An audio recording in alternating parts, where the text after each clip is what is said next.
We're going to be doing today the second shir of the second segment. And we're going to be discussing Kibbutz Golios. One of the central nevuos about the Geula is Kibbutz Golios, which means that the Eibusher is going to gather Yidden from all over the world. As we know, the Yidden are spread out in all four corners of the world. And the Eibusher is going to gather everybody together back to Eretz Yisrael. The makir for this actually comes from the Chumash itself. It's not just a nevuah and neviim, which neviim speak about it a lot as well, but it's brought down in the actual Chumash, in the pasuk in Parshas Nitzavim, where it says "V'shav Hashem alekecha shvuscha," the Eibishter will return all the Yidden that are captured all over the world and bring them back to Eretz Yisrael. And that's actually one of the proofs that the Rambam brings for the Emunah in Geula.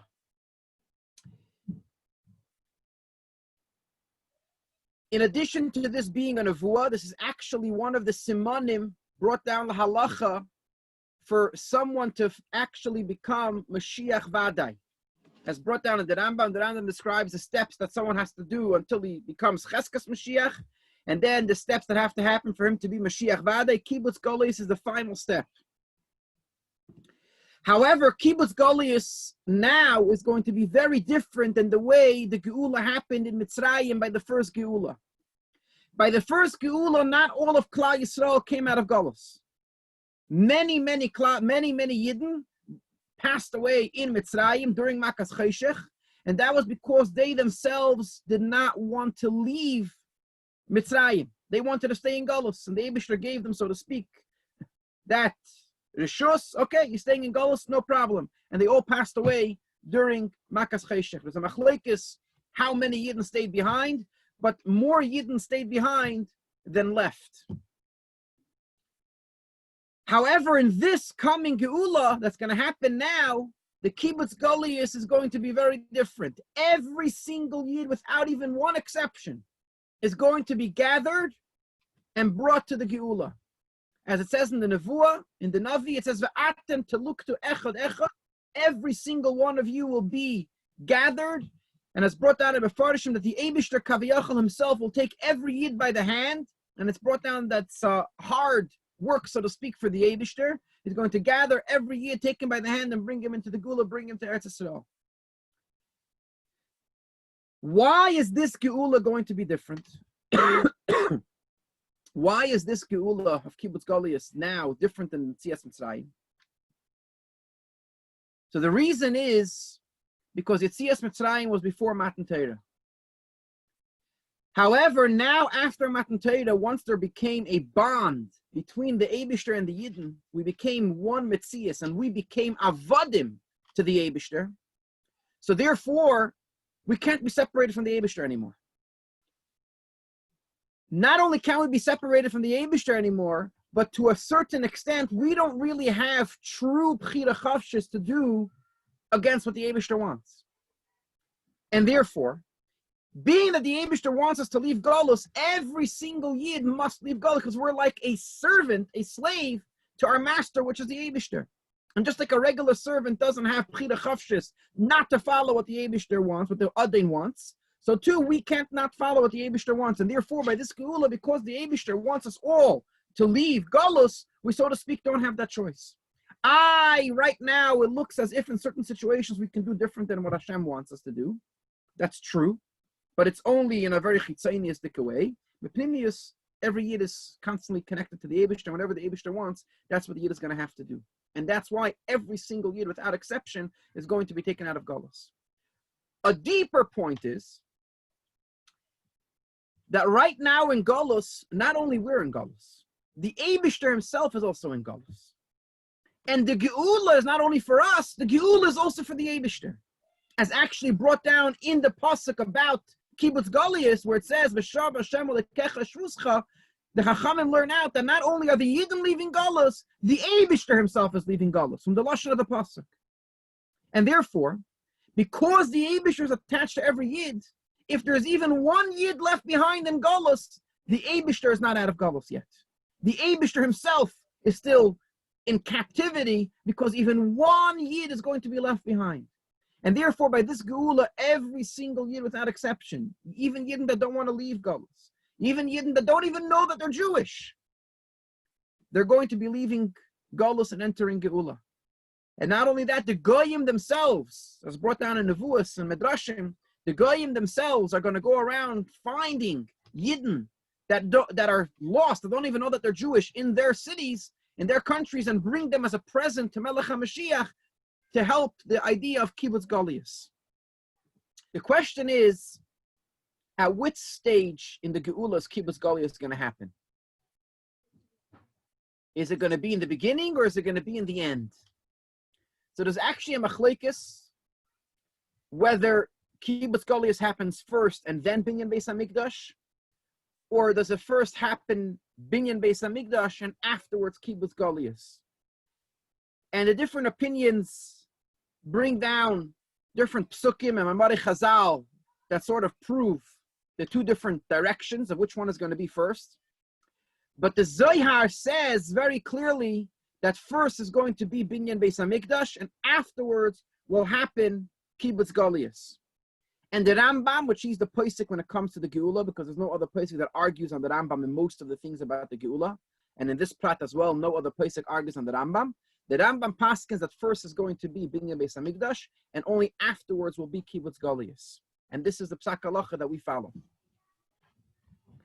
Another interesting thing, once we're on this topic, there's a maimer of the Alter Rebbe where the Alter Rebbe says that Kibbutz Golios is going to happen before Mashiach even comes. It's a maimer in the Siddur where the Alter Rebbe says this, and comes the shaila, how could it be if we're paskening that Kibbutz Golios happens only after Binyan Beis HaMikdash? How is the Alter Rebbe saying that Kibbutz Golios will happen even before Mashiach comes? So the Rebbe Rashab explains this maimer, and the Rebbe Rashab says that there's two ideas of Kibbutz Golios. There is the Gash music of Kibbutz Golios, and that's only going to happen after Mashiach comes and after Binyan Beis HaMikdash. But there's also a Ruchniistic idea of Kibbutz Golios. And that Ruchniistic idea needs to happen before Mashiach comes, and that's going to make Mashiach come. What's the Ruchniistic idea of Kibbutz Golios? It's to elevate the Nitzaitis Kedusha that are lost in Klippa, which is similar to the idea of Kibbutz Golios. You have sparks of Kedusha all around in many different places of Klippa, just like Yidden are scattered around all over the world. And our avodah is to elevate all those sparks of Kedusha through our Torah mitzvah that we do in every place with every single thing, and elevate those sparks of Kedusha back to its makar, back to the world of Kedusha, so to speak. That is the idea of Kibbutz Golios Beruchnius, and that will lead to the Kibbutz Golios Begashmius, which will happen only after Binyan Beis HaMikdash. Now, it's important to point out that after the fall of communism in Tafshin Nun Aleph, there began a huge movement of Yidden from Russia going up to Eretz Yisrael. Huge amounts. Because all of a sudden the borders of Russia were open, communism fell, and Yidden were allowed to leave. So just troves of Yidden left Russia and moved to Eretz Yisrael. The Rebbe mentioned then that being that we're already holding by the Geula, and that at that point was already after that the Rebbe had declared Tafshin Nun Aleph to be the Shana Shemalach HaMashiach Nigla B'I, the year that Mashiach had revealed himself in the world. That was the year Tafshin Nun Aleph, and the Rebbe pointed out many, many things that were happening as being a starting to unfold the Geula. Different events that happened were already beginning stages of the Geula.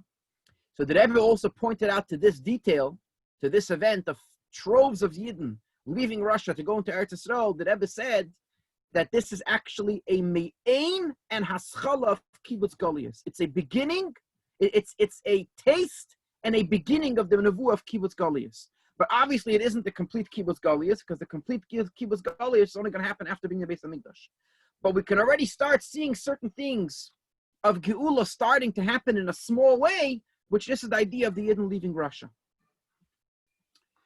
One more last point in connection to Kibbutz Golios, and that is this Aseres HaShvatim. We know that in the times of Chizkiyahu HaMelech, in the middle of Bayis Rishon, there were two different kingdoms in Klal Yisrael. It actually started from after Shlomo HaMelech. That there were two different kingdoms. There were the Malchi Yehuda and Malchi Yisrael. Malchi Yehuda were in charge of Shevet Yehuda and Shevet Binyamin, and Malchi Yisrael were in charge of the other 10 Shvatim. That's what they called Aseres HaShvatim, because it was 10 Shvatim combined together in its own kingdom, separate from the other 2 Shvatim. In the times of Chizkiyahu HaMelech, who he was the Melech Yehuda, Sancheriv had taken into Golos all of the Aseres HaShvatim. The king at the time of the Aseres HaShvatim was Hoshea ben Elah, and in his kingdom, Sancheriv came, Melech Asher, and took all the Aseres HaShvatim and put them into Golos. There's many opinions of where they went.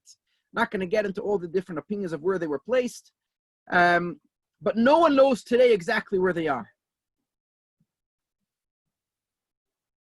However, what people make a big mistake is that people think today we only have Shevet Yehuda and Binyamin and obviously Shevet Levi. But that's wrong. We have all 12 Shvatim with us today. Because before Bayis Sheni, Yirmiyah went around and gathered from all of the Aseres HaShvatim. They knew exactly where the Aseres HaShvatim are, and they gathered small groups from the Aseres HaShvatim to come back to Klal Yisrael.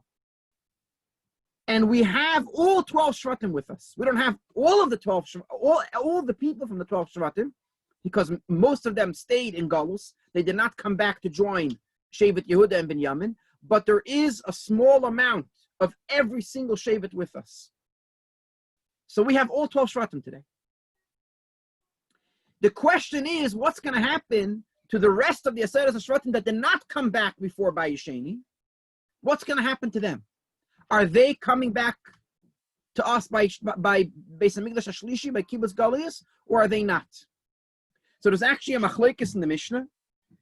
According to Rabbi Akiva, the Aseres HaShvatim are not coming back. They were lost and they're not coming back. And according to Rabbi Eliezer, they're going to come back. The Gemara brings a third opinion, which says a pshara between the two, that it depends on their actions. If they're going to do a proper tshuva, they'll come back by Kibbutz Golios. If not, they won't come back. But L'Kula Alma, we already have all 12 Shvatim with us. The only question about Kibbutz Golios is the parts of the 12 Shvatim that remained behind in Golos and did not rejoin Yehuda and Binyamin. That is the question about whether they're going to have Kibbutz Golios or not. But we're going to have all 12 Shvatim by the Geula Hasidah. We already now have all 12 Shvatim. And it's going to be, we're going to know then who is from which Shevet, and they're going to be, so to speak, organized as 12 proper Shvatim.